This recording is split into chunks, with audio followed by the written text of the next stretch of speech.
When it comes to types of capital, we have equity, preference capital, debentures. All those things are the different types of capital that we have. The entire theories of dividend decision discuss on the retention as well as distribution of dividends. Before having in combination with the other company, what are the criteria to be measured with respect to your financial aspects? So that will be studied in your module number 4.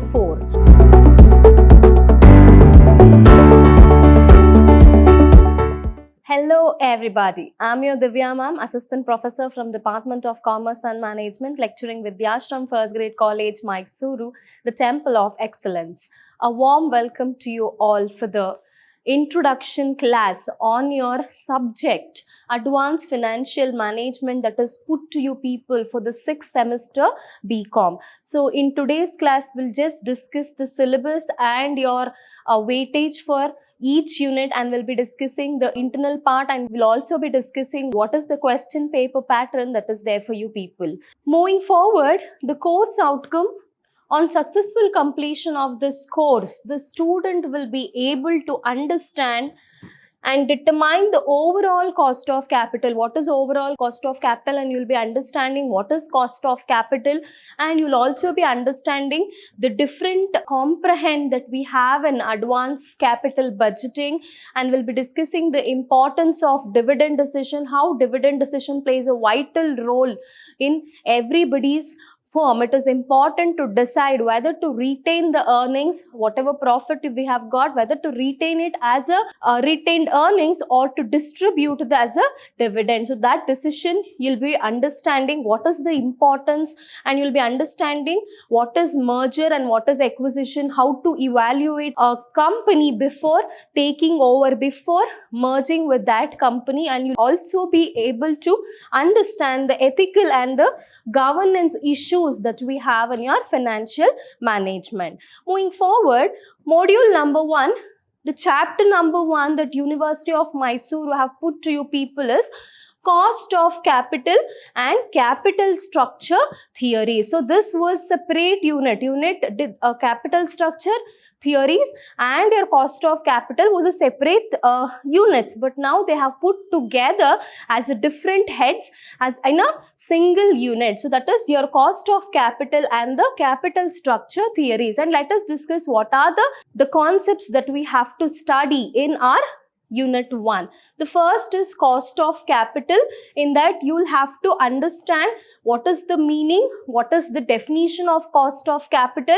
You'll be learning importance of cost of capital, the types of capital. When it comes to types of capital, we have equity, preference capital, debentures.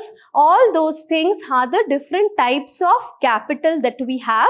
What are the computation? How do we compute the cost of capital? So if you are investing somewhere, definitely you will have a cost that is associated. If you are raising some fund, definitely some expenses, some cost will be associated with raising those funds, and that is called as cost. So what is cost of capital? What are its importance? And you'll also be able to understand in this unit the different types of cost of capital. And moving forward, specifically you learn what is cost of debt, how to compute the cost of debt before tax and after tax, and you'll be also learning the redeemable concept and irredeemable concept. What is this redeemable concept?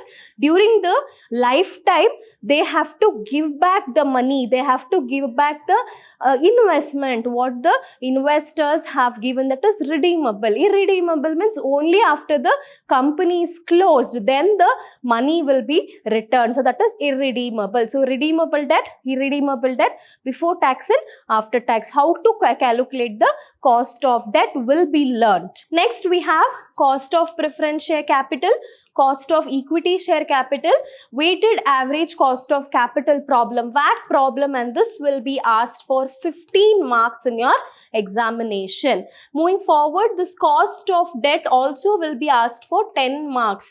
So cost of debt, redeemable or irredeemable, after tax or before tax problem will be asked for 10 marks. In this chapter, you can expect 25 to 30 marks from the first unit itself. So in your advanced financial Financial Management first unit if you all study, then 25 to 30 marks will you can score in unit 1 itself. Moving forward, we have theories of capital structure. The combination or the mixture of right source of capital is called as capital structure. So different theories are there: net income approach, NIO approach, net operating income approach.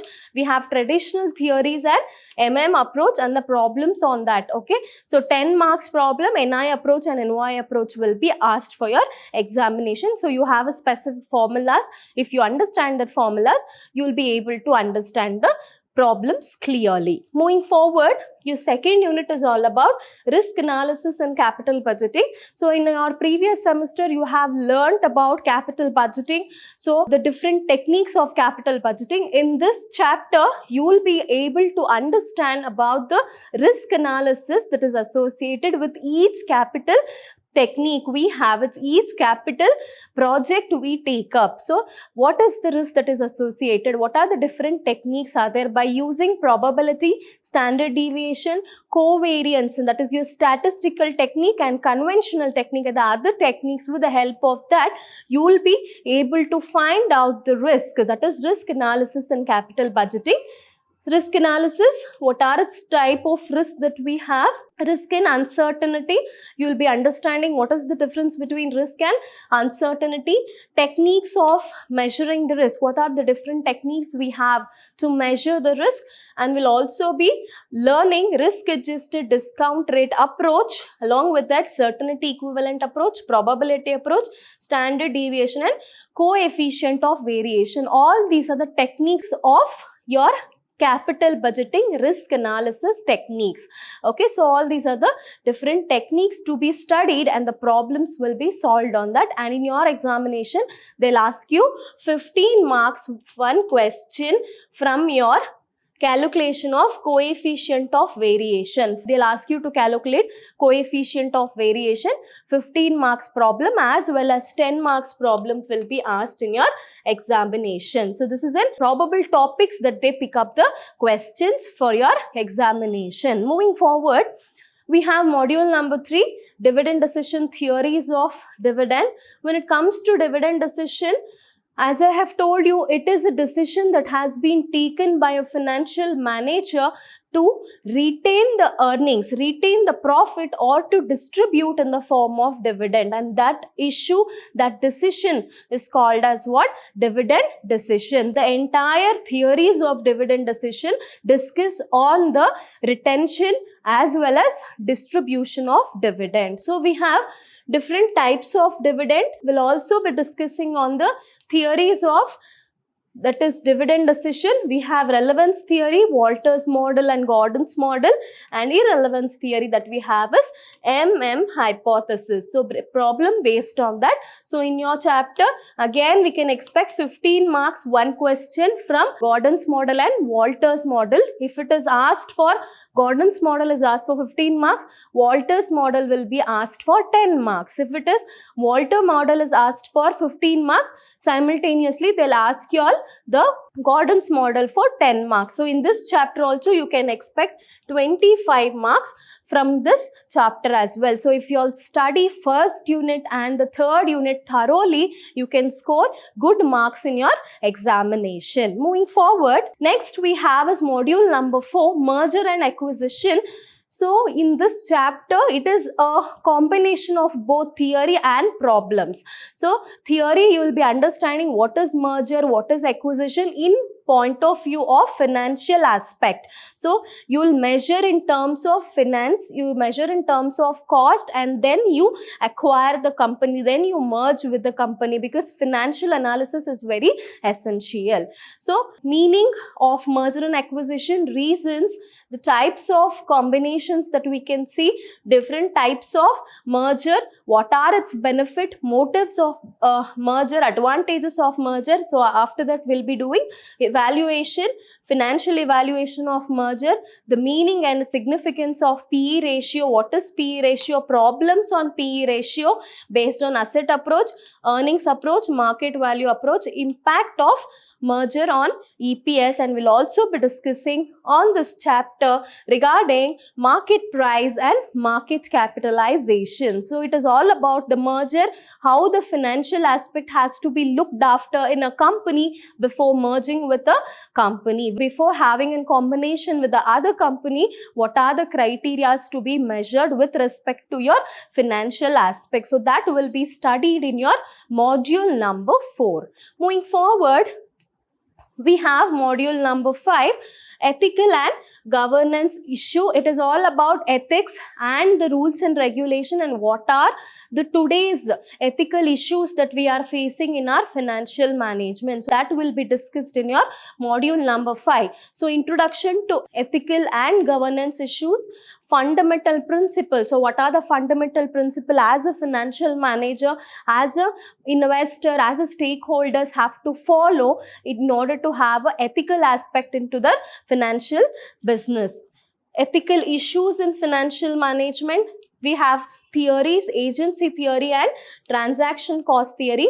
So among these two theories, so 10 marks, one question will be asked. So agency theory or the transaction cost theory, one definite question we can expect, and we can also expect one definite question from ethical issues in financial management. So what are the ethical issues that we have in our financial management? So that question, a probable question, expected question, we can say from University of Mysore.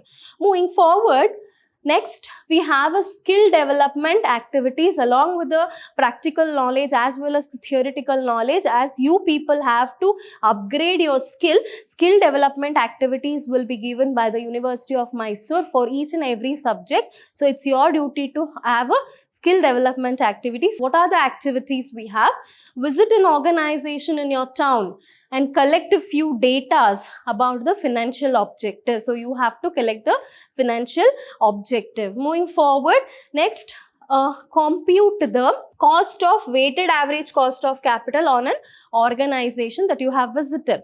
So collect the information, financial information, and compute the WACC. Next, we have is case analysis of some live merger that has happened, that you have to do it. And next, meet the financial manager of any company, discuss ethical issues that they are facing in today's world. Next, collect the data relating to dividend policy practice that has been followed by a company with respect to two companies. You have to do that. And other activities which are relevant to the course, any of the other activities you can perform as a skill oriented activities. For this, your internal will cover 5 marks. So it is important to have your skill development activities. So along with our problem solving, the theory that has been given by a lecturer, it is important for you all to upgrade your knowledge through the skill development practice that you people can do it for yourself. Moving forward, internal marks, 30 marks for internals. Unit 1 and Unit 2, that will be for internal 1. Unit 3 will be for internal 2, and Unit 4 and Unit 5 will be for internal 3. The aggregate will be taken for the total for 30 marks. Next, question paper pattern, 60-40 pattern. So 60 marks, 5 mark, 2 question, 5 question, 2 mark question. It is 2 mark question, 5 questions will be given, that is for 10 marks. Next, we have is 2 question, 10 mark question. 2 question, each carries 10 mark, 20 mark. 2 question, each carries 15 marks, that is for 30 marks, and the total will be 60 marks. So this is your question paper pattern. So minimum passing marks that you have to take is 21 out of 60 in your theory paper that you have to take it. This 40 marks out of your internal, so total will be for 100 marks. So 60-40 pattern, 60 out of which you have to take 21 mark, wherein 40 marks will be assigned by the college as a internals, as your assignment, as a part of your skill oriented activity. Everything all together they put it, and it will be assigned for 40 marks. Books for references, you can refer the following books that is there on the screen. So all the books are very good. The authors are written in a very efficient manner so that it is easy for everybody to understand. So all the following are the reference book that we have. So that's it, my dear, for today's class. I hope the introduction class was very interesting and fruitful. You have learned what are the units that you have for this particular semester to study, and what are the internals part as a internals you have to study. You all got to know, and you have also got to know what are the skill oriented activities that you all have for today. Thank you so much for joining my session. Smile is the biggest jewel you can wear on your face, people. Keep smiling. Thank you.